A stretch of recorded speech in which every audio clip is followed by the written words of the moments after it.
My son texted me, "Don't call me anymore, I'm tired of you and your requests." I said nothing. 2 months later, he called back. "Mom, we urgently need $2,000 for rent." I replied, "I'm sorry, I don't know who you are, I don't have a son." And I hung up. I'm Betty Patterson, and this is the hardest thing I've ever had to say out loud. But if my story can help even one person find the courage to choose themselves, then it's worth the pain of sharing it. So please stick with me to the end. And if this resonates with you, drop a comment telling me where you're listening from. I want to see how far this story travels. For 63 years, I believed that motherhood was forever, an unbreakable bond. A covenant that survived anything, lies disappointment, even betrayal. I raised my son Daniel in our modest 3-bedroom house in Columbus, Ohio, the same house where I still live today, surrounded by ghosts of what used to be. His father left when Daniel was 7, just walked out one Tuesday morning after breakfast, said he was going to work, and never came back. I found the note on the kitchen counter that evening. "I can't do this anymore. I'm sorry." That was it. 27 words to end a marriage and abandon his child. So it was just us, me and my boy. I worked double shifts as a nurse at Riverside Hospital, sometimes pulling 16-hour days just to keep the lights on and food on the table. I remember Daniel's face pressed against the window some nights, waiting for me to come home at 10-11 midnight. I'd find him asleep on the couch, homework still spread out on the coffee table.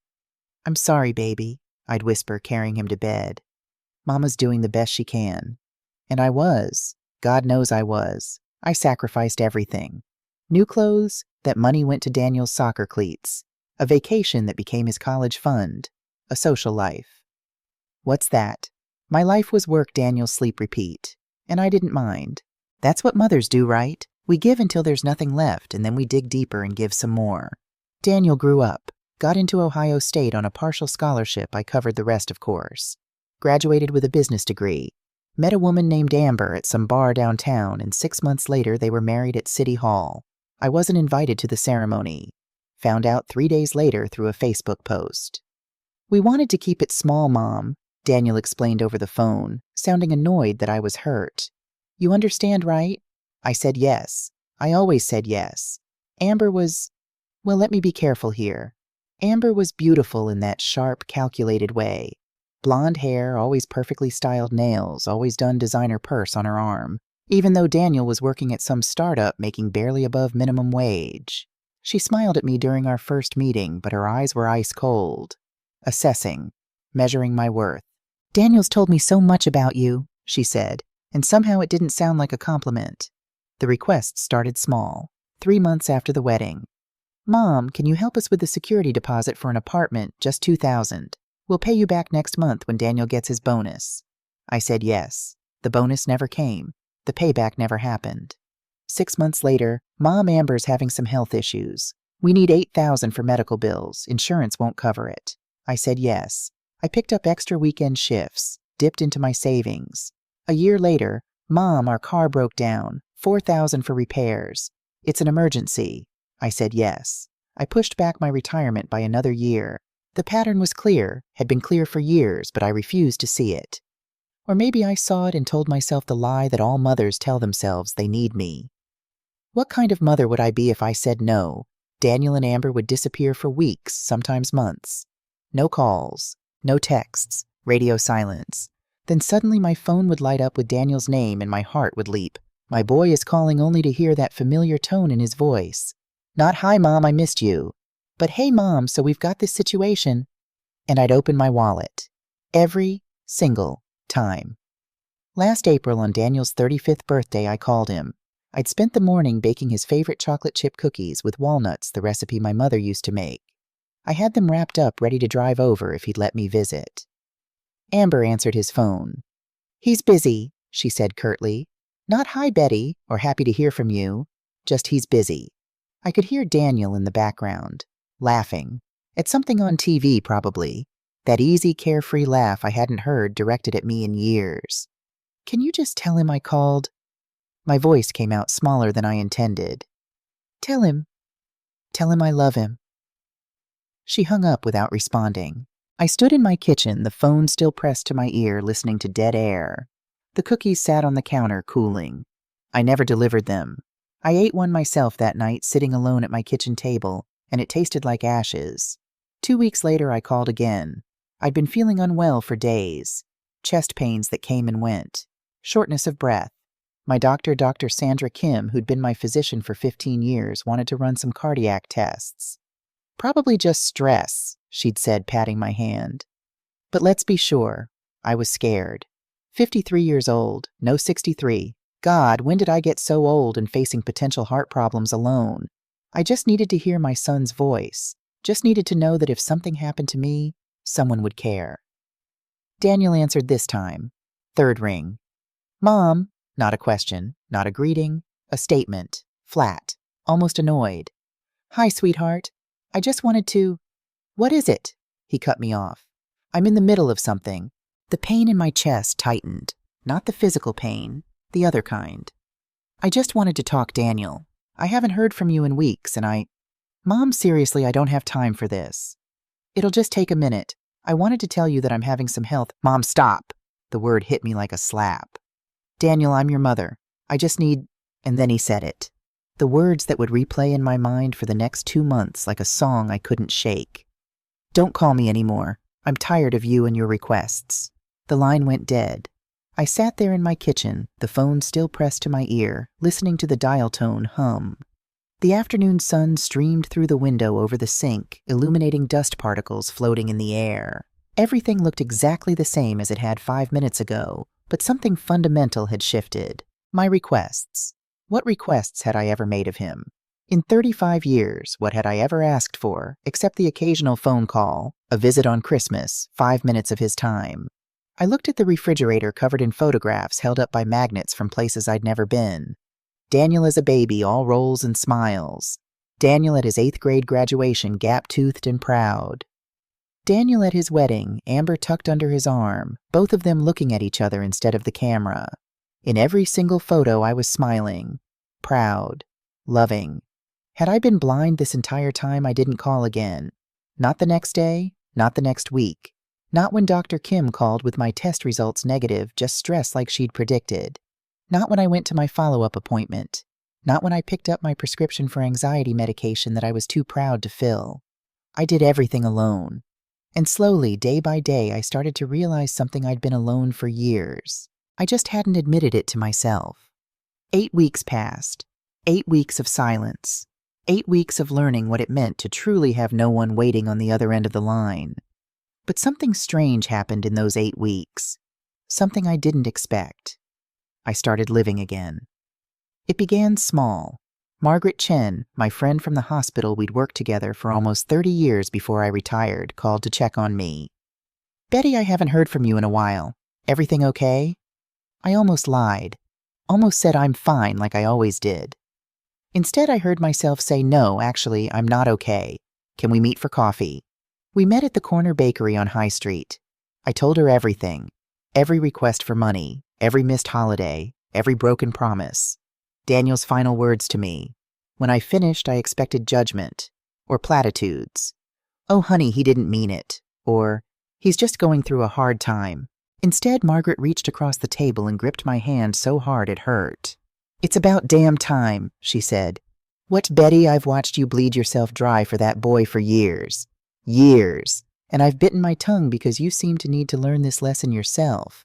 But honey, what he said to you, that was a gift. A gift. I almost laughed. It felt like a knife. Sometimes the knife is what cuts you free. Margaret convinced me to join her book club at the Worthington Library. 6 women all around my age meeting every Thursday evening to discuss whatever we'd read that month. I almost didn't go to the first meeting. Almost convinced myself I was too busy, too tired, too heartbroken. But I went. And something about sitting in a circle with these women who didn't know my history, didn't know my pain, who just saw me as Betty, a person with thoughts and opinions about the Midnight Library. It was healing in a way I didn't expect. I started volunteering at the Columbus Humane Society on Saturday mornings. Walking dogs, socializing cats, finding comfort in creatures who didn't ask anything of me except presence. I took up gardening, transforming my neglected backyard into something beautiful. Tomatoes, basil, zinnias that bloomed in riots of pink and orange. 8 weeks of not waiting for my phone to ring. 8 weeks of discovering that I was a whole person, not just Daniel's mother. 8 weeks of clarity. And then on a Tuesday evening in July, my phone buzzed. Daniel's name flashed across the screen. My hand hovered over it. For 5 seconds, maybe 10, I just stared at his name. Something inside me had crystallized during those 8 weeks. Something had hardened into a truth I could no longer ignore. I answered. "Mom." His voice was different now. Urgent. Almost panicked. None of the casual dismissiveness from our last call. "Mom, Amber and I really need your help. Not how are you, not I'm sorry, just straight to the need. We're behind on rent." He continued, words tumbling out fast. "We need $2,000 by Friday or we're getting evicted. Can you transfer it today? Like right now?" The silence on my end must have unnerved him because he added, "Please, Mom, we're desperate." The words came out of my mouth before I'd even fully formed the thought. They were calm, cold, final. "I'm sorry. I don't know who you are. I don't have a son." I hung up. My hands weren't shaking. My heart wasn't racing. Instead, I felt something I hadn't felt in years, clarity. Sharp, crystal clear clarity about what I had to do next. The phone rang again. I turned it off. I made myself a cup of chamomile tea and opened my laptop. If I was really going to do this, if I was really going to stand my ground, I needed to see the truth in black and white. I needed documentation. I pulled up my online banking, logged in, and started going through my transaction history. 1 year back? 2 years. 3, 5. And there it was, spread out before me in neat columns of debits: $15,000 for their house down payment, $8,000 for Amber's medical emergency, $4,000 for car repairs, $6,000 for nursery furniture after Amber's miscarriage, $12,000 for credit card debt, $9,000 for legal fees. Daniel never explained. $3,000 here, $2,000 there, $500 for groceries, $1,200 for utilities, on and on and on. I opened a spreadsheet and started adding it up. The final number made me gasp out loud.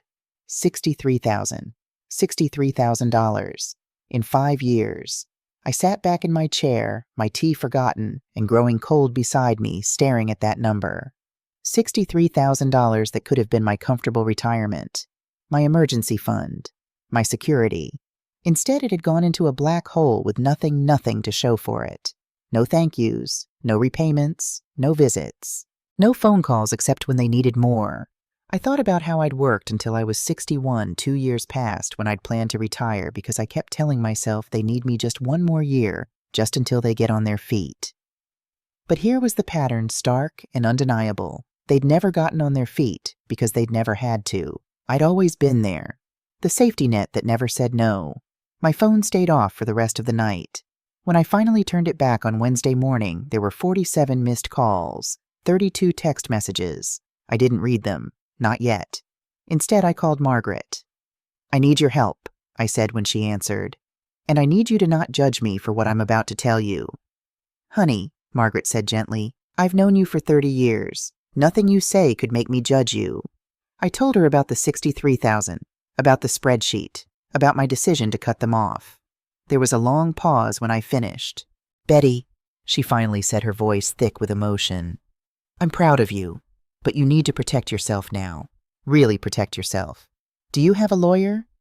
"A lawyer, Margaret. I'm not suing my own son. Not to sue him. To protect you from what's coming next. Because, honey, they're not going to take this lying down." She was right, of course. Margaret gave me the name of Patricia Mendez, a lawyer she knew from her book club who specialized in elder law. "Elder law," I laughed bitterly. "I'm only 63. Elder exploitation doesn't have an age limit, Betty. It just has a pattern. And what you've described, that's textbook financial exploitation." I called Patricia that afternoon. Her voice was warm but professional, the kind of voice that had clearly comforted many people through difficult situations. "Mrs. Patterson," she said after I'd explained everything, "I'm going to be direct with you. What you're describing is financial abuse. It's more common than you'd think. And yes, it often happens with adult children. The good news is you've already taken the most important step. You've stopped the flow of money. Now we need to make sure you're protected moving forward." "Protected how?" "First, we remove your son from any and all access to your accounts. Second, we document everything, every text, every email, every transaction. Third, we update your will and power of attorney to explicitly exclude Daniel and his wife. And fourth, she paused. Mrs. Patterson, you need to prepare for the possibility that they might escalate. Escalate how? Show up at your house. Make accusations. Try to manipulate you emotionally. In extreme cases, some people even file false reports with Adult Protective Services claiming their parent is incompetent. I'm not saying Daniel will do that, but we need to be prepared. My blood ran cold. Can he do that? Anyone can file a report. But if we have documentation showing you're of sound mind and have made these decisions deliberately, those reports won't go anywhere. That's why documentation is crucial. Thursday morning, Margaret drove me to First National Bank. I'd barely slept, but I'd never felt more awake. The banker, a young woman named Jessica, who'd helped me open my savings account years ago, smiled as I sat down. Mrs. Patterson, how can I help you today? I need to remove my son from all my accounts, I said. My voice was steadier than I expected. Checking savings everything, and I need to make sure no one but me can access them. Jessica's smile faltered slightly. Oh, is everything all right? It will be, I said. The process took 45 minutes. Paperwork, signatures, new PIN numbers. Jessica explained that Daniel would receive a notification letter within 5 business days, but until then, technically he could still access the accounts. She flagged them with a note that any unusual activity should be reported to me immediately. Is there anything else? She asked gently. Something in her eyes told me she understood more than she was saying. How many other mothers had sat in this chair protecting themselves from their own children? Yes, I said. I'd like to speak with someone about updating my will. Margaret squeezed my hand as we left the bank. You're doing the right thing, Betty. Was I? The doubt crept in as we drove back to my house, but when I turned my phone back on, the doubt evaporated. 53 new messages. I opened the text thread, my stomach churning. Daniel, Mom, this isn't funny. Call me back. Daniel, we're serious about the eviction. We need that money today. Daniel, Mom, Amber. Hi, Betty, this is Amber. I don't know what's going on, but Daniel is really stressed. We genuinely need help, and it's cruel of you to ignore us like this. Daniel, you know what, fine. Be that way. Don't come crying to us when you're old and alone and need help. Amber, we've always been there for you, Betty. This is how you repay us. I read that message 3 times, my anger building with each pass. Always been there for me. When I broke my wrist 2 years ago and couldn't drive for 6 weeks, when I had my cancer scare last year and spent 3 terrified days waiting for biopsy results. When had they ever been there? Then came the message that changed everything. Amber, you're a bitter old woman. Daniel only stayed in touch with you because I told him he should. He wanted to cut you off years ago. You should be grateful we even bothered with you. I stared at the screen, read it again. Then I took a screenshot. There it was. The truth unvarnished and ugly admitted in writing. Daniel had wanted to cut me off years ago. They'd kept me around for my money and Amber had just confessed it. My hands still weren't shaking. They should have been. I should have been crying. Instead, I felt that same cold clarity settling over me like armor. I forwarded the screenshot to Patricia. Her response came within minutes. This is gold. Save everything. Don't delete anything. They arrived at 11 o'clock Friday morning. I'd been expecting them, honestly. I watched from my living room window as Daniel's beaten-up Honda pulled into my driveway. Both of them got out, Daniel looking haggard and unshaven in sweatpants and a stained t-shirt, Amber surprisingly put together in business casual, her blonde hair pulled back in a severe ponytail. Margaret was sitting on my couch. I'd called her that morning and she'd come over without hesitation. You're not facing them alone, she'd said firmly. The doorbell rang, then pounding. Mom, open up, we need to talk. I opened the door but kept the chain lock engaged. Hello, Daniel. His face was red, twisted with anger I'd never seen directed at me before. What the hell is this about? Why are you ignoring us? Why won't you help? I told you, I said calmly. I don't have a son who speaks to me the way you did 2 months ago. That was, he sputtered.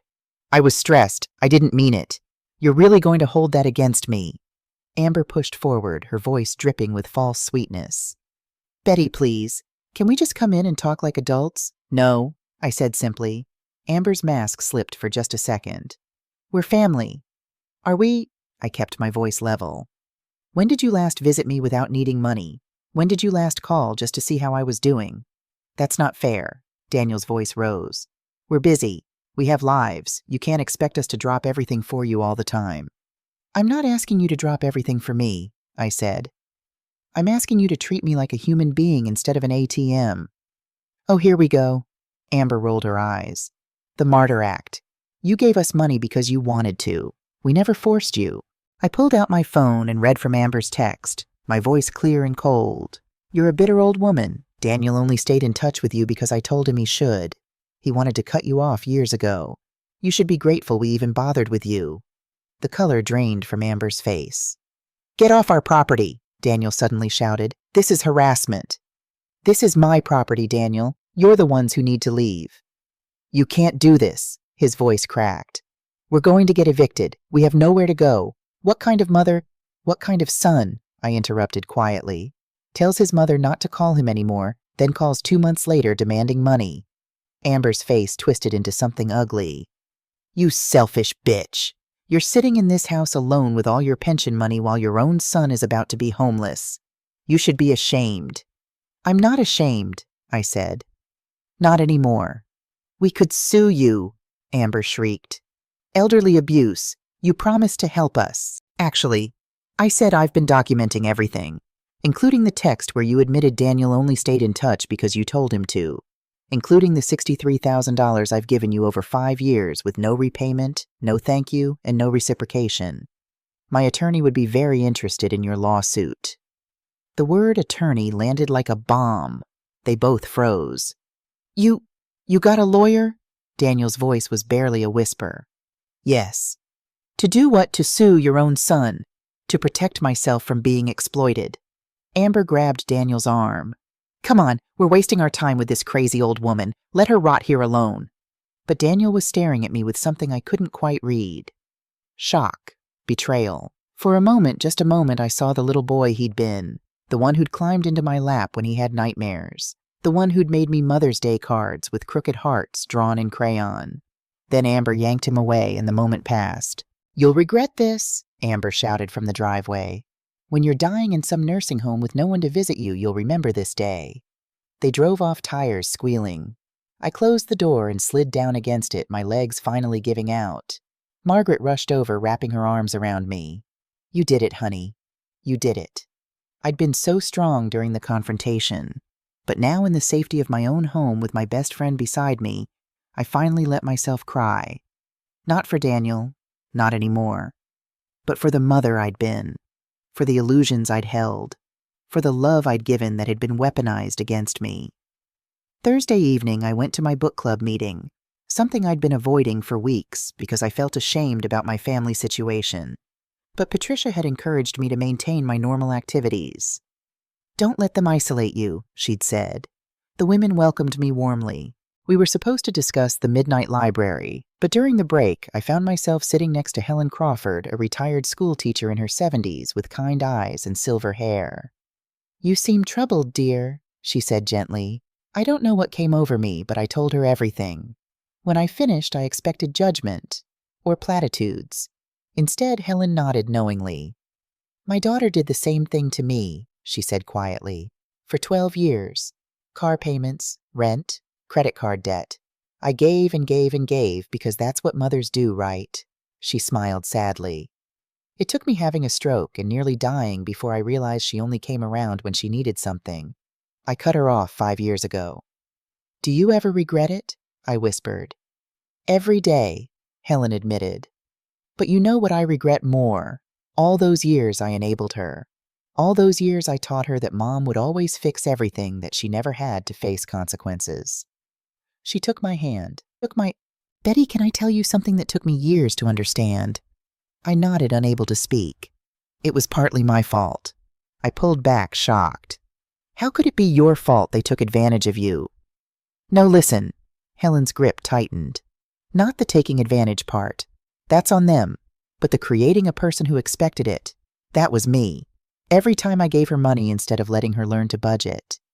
Every time I paid her late fees instead of letting her face eviction. Every time I rescued her from her own choices. I taught her that she didn't have to be responsible. That Mommy would always save her. The words hit me like a physical blow. I thought I was being a good mother, Helen continued, but I was creating someone who couldn't stand on their own feet. And the kindest thing, the most loving thing I ever did was finally stop. I sat there, Helen's words echoing in my mind as the book club reconvened. But I barely heard the discussion about parallel universes and second chances. I was too busy thinking about Daniel at 16 getting fired from his first job for showing up late. I'd called his manager and begged for a second chance. Daniel at 22 racking up credit card debt. I'd paid it off and lectured him about responsibility, but what had he learned? That Mom would fix it. Daniel at 28 losing his job. Instead of letting him scramble and figure it out, I'd given him money to tide him over. For 6 months. Oh God. Helen was right. I hadn't created Daniel's entitlement, but I'd fed it, nurtured it, made it possible. That night I sat at my kitchen table and wrote in the journal Patricia had suggested I keep. Maybe part of this is my fault. Not the way Daniel treats me now, that's his choice. But the fact that he never learned to stand on his own, that might be on me. I was so afraid of him suffering, so afraid of him struggling the way I did that I never let him learn the lessons he needed to learn. But recognizing my role in creating this problem doesn't mean I have to keep making the same mistake. Maybe the most loving thing I can do now is stop. Finally stop. Let him fall. Let him learn. Let him grow. Even if it breaks my heart. Writing those words felt like lancing a wound. Painful but necessary. For the first time since this whole nightmare began, I didn't feel guilty about my decision. I felt resolved. I wasn't abandoning my son. I was finally teaching him the lesson I should have taught him decades ago. You are responsible for your own life. And I was teaching myself a lesson too. Loving yourself isn't selfish. It's necessary. 3 weeks later, they came back. It was a Sunday evening and I was making dinner, just simple pasta with marinara sauce, when the doorbell rang. Through the peephole, I saw them both again. But this time something was different. Daniel was holding flowers. Cheap grocery store carnations, but still. And his face wasn't angry. It was soft, pleading. Amber was dressed casually in jeans and a soft sweater, her makeup lighter than usual. She looked almost vulnerable. I texted Margaret, "They're here." Her response was immediate door chain. Phone recording, "Do not let them in." I cracked the door chain, still attached. "Mom," Daniel's voice was gentle, the voice he'd used as a child when he wanted something. "Please, can we talk, really talk? No anger, no demands, just talk. We can talk right here. Mom, please, it's cold out here." He shifted the flowers in his hands. 5 minutes, that's all we're asking. Against every instinct Patricia had drilled into me, I opened the door, but I didn't invite them to sit. We stood in my entryway, an awkward triangle. Daniel held out the flowers. "These are for you, a peace offering." I took them but said nothing. "I've been doing a lot of thinking," Daniel continued, "and you were right. I haven't been a good son. I want to change that." Amber stepped forward, her eyes glistening with what might have been real tears. "Betty, I owe you an apology too. Those texts I sent were cruel. I was stressed about our situation and I took it out on you. That wasn't fair." "What do you want?" I asked quietly. "Nothing," Daniel said quickly, too quickly. "We don't want anything. We just want to repair our relationship. That's all. You're my mom. I don't want to lose you over money." "You already lost me when you told me not to call you anymore." Daniel flinched. "I know. That was... God, Mom, I was so wrong. I've actually been going to therapy, trying to work through my issues. And one of the things I realized is how much I've taken you for granted. How much I've hurt you." It sounded sincere. So sincere. For just a moment, I wanted to believe it. "That's good, Daniel. I'm glad you're getting help." "We both are," Amber added. "Couples counseling. Our therapist actually suggested we come here today to try to make amends face to face. Not to ask for anything, but just to acknowledge the hurt we've caused." "Your therapist suggested you come here," I repeated. "Yes," Daniel nodded eagerly. "She said accountability is important, that we need to own our mistakes." "What's her name?" They both froze, just for a fraction of a second, just long enough. "Dr. Morrison," Amber said smoothly. "She's in Columbus. We drive there twice a week." I looked at my son, really looked at him, at the way his eyes kept darting past me into the living room, at the way Amber's hand was on his arm, controlling him like a puppet on strings. "Here's the thing, Daniel," I said slowly. "I believe you might be in therapy. I believe you're struggling. What I don't believe is that you came here without wanting something." "Mom, that's not—" "So let me ask you directly, what do you want?" The masks began to slip. Daniel's earnest expression tightened. Amber's sweet smile became strained. "Fine," Amber said, her voice losing its softness. "You want honesty? Here's honesty. We're about to lose everything. Everything. Not because we're lazy or irresponsible, but because life is hard, and sometimes people need help. You're sitting on a comfortable pension and Social Security while your own son is about to be homeless. What kind of mother does that? The kind who's been giving her son money for 5 years without a single thank you," I said. "We shouldn't have to thank you." Amber's voice rose. "You're his mother. That's what mothers do. They help their children." "Children," I said quietly, "or 35-year-old men who are capable of working." Daniel's face flushed red. "I am working, but it's not enough. Do you know what rent costs these days? Do you know what it's like to actually struggle?" "Yes," I said. "I raised you alone on a nurse's salary after your father left. I worked double shifts for years. I know exactly what it's like to struggle." "That was different," Daniel shouted. "You were supposed to take care of me. I was a kid." "And what are you now, Daniel?" The question hung in the air. Amber's face twisted with pure fury. "You're a selfish, bitter old woman. Daniel was right all along. You're just a guilt-tripping manipulator who uses money to control people." The irony was so stark, I almost laughed. "Amber," I said calmly, "do you hear yourself? You know what—" Amber grabbed Daniel's arm. "We're done here. Let's go." But Daniel wasn't moving. He was staring at me with an expression I'd never seen before. Raw, unveiled, hatred. "I hope you die alone," he said quietly, each word precise, deliberate. "I hope when you're old and sick and scared there's nobody there. Because that's what you deserve." Then they were gone. I stood in my entryway holding the cheap flowers, my hands trembling now, but not with sadness, with clarity. I threw the flowers in the trash and called Patricia. "They came," I said. "They tried to manipulate me again. It didn't work." "Good," Patricia said firmly. "Betty, you are not wrong. You are not cruel. You are simply refusing to be abused anymore." That night I slept soundly for the first time in months. The call came from a number I didn't recognize on a Tuesday afternoon, 4 weeks after their last visit. I almost didn't answer, but something made me pick up. "Mrs. Patterson," a woman's voice professional and concerned. "This is Karen Chen from Adult Protective Services. I'm calling regarding a report we received about your welfare. Do you have a moment to talk?" My blood ran cold.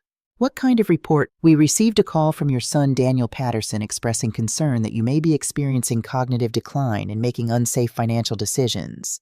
He's worried about your well-being and has requested a welfare check." So this was their next move. If they couldn't guilt me or manipulate me, they'd try to have me declared incompetent. "Ms. Chen," I said, keeping my voice steady, "I can assure you that I am of sound mind. In fact, I believe this call is part of a pattern of harassment from my son and his wife who have been financially exploiting me for years." There was a pause. "Mrs. Patterson, these are serious allegations on both sides. Would you be willing to meet with me in person? I'd like to assess the situation myself." "Yes." "When would you like to come? Would tomorrow morning work around 10? "That would be fine. I'll have my attorney present as well if that's acceptable." Another pause. "That's certainly your right, Mrs. Patterson." I called Patricia immediately. She was furious but not surprised.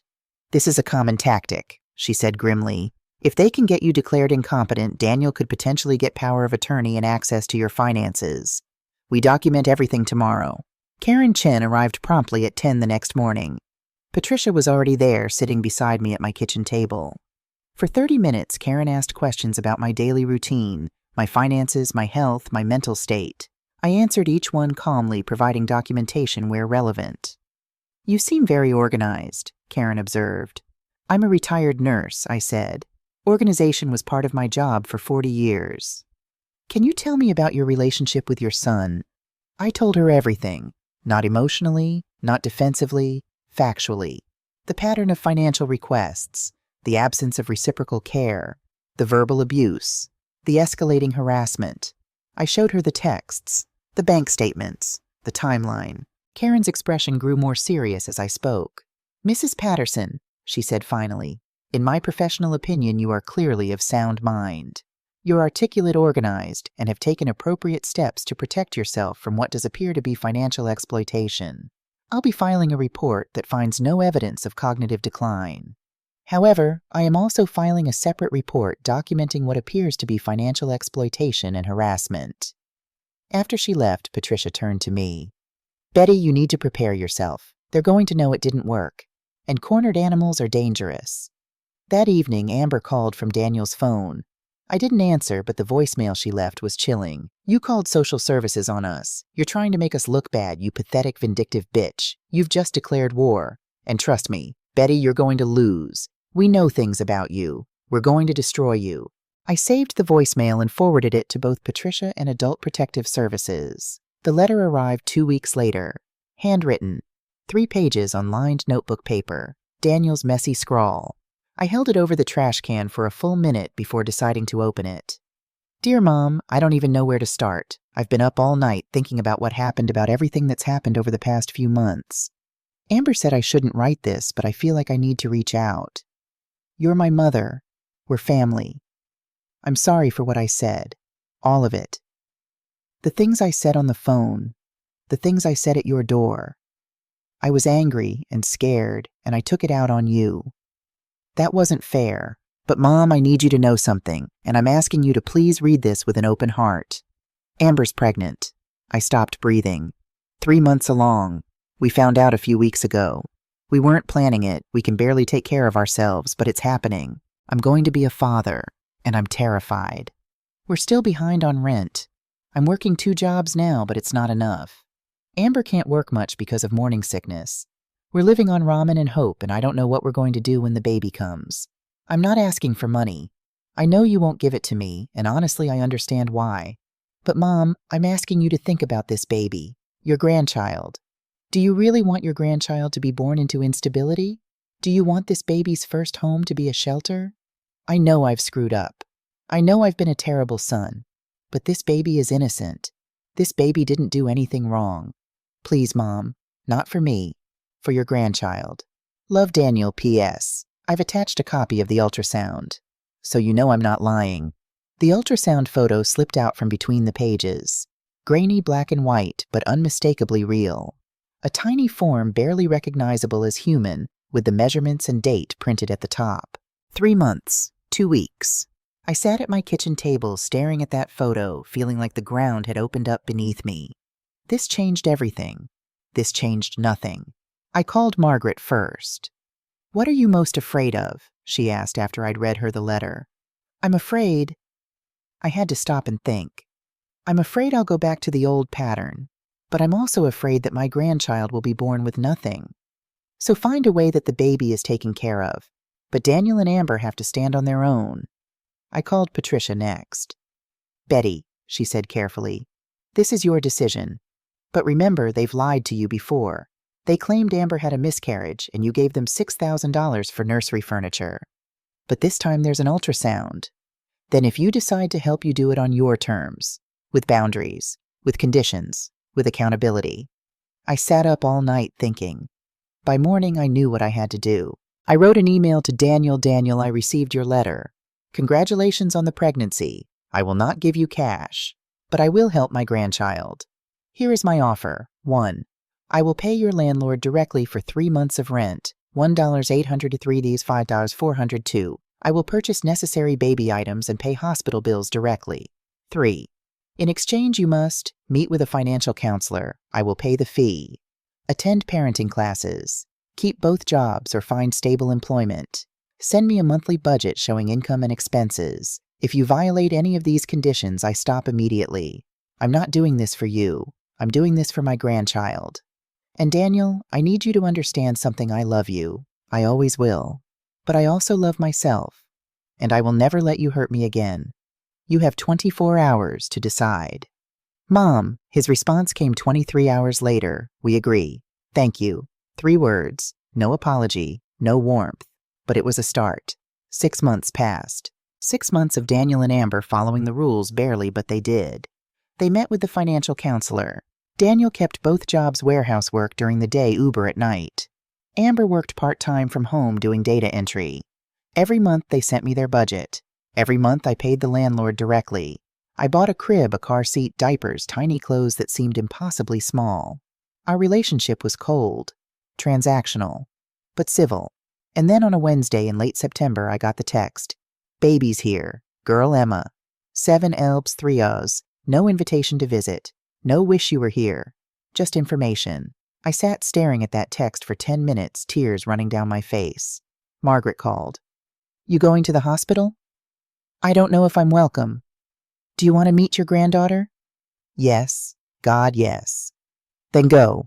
I arrived at Riverside Hospital 2 hours later, carrying a teddy bear and a hand-knit blanket I'd been secretly making for weeks. My heart pounded as I rode the elevator to the maternity ward. What if they turned me away? What if this was a mistake? Room 347. The door was half open. I knocked softly. Come in, Amber's tired voice called. I pushed the door open. Amber was in the bed looking exhausted, her hair pulled back in a messy bun. Daniel sat in a chair beside her, holding a tiny bundle wrapped in a pink hospital blanket. They both froze when they saw me. For 10 seconds, nobody spoke. I looked at Daniel holding his daughter, and suddenly all I could see was him at 3 days old, that same look of wonder and terror on my own face. Mom, Daniel said quietly. Not mom with excitement, just acknowledgement. I wanted to meet my granddaughter, I said. Daniel slowly stood and walked toward me. Carefully, reverently, he placed the baby in my arms. Emma was perfect. Tiny nose, rosebud mouth, eyes squeezed shut against the light. Hello, Emma, I whispered. I'm your grandmother.